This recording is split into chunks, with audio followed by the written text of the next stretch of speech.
ধানগাড়া current থাকে, লক্ষ্মীবেলা current থাকে না। পৌরসভা থাকি আমরা, আমার দুনিয়ার টাকা আমরা দেই।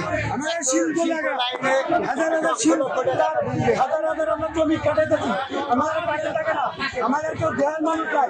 ধানগড়া পৌরসভাতে আমরা থাকি, ধানগড়া পৌরসভার লাইনের সাথে আমাদের লোককেলার লাইন এক করে দিতে হবে, এই আমাদের দাবি।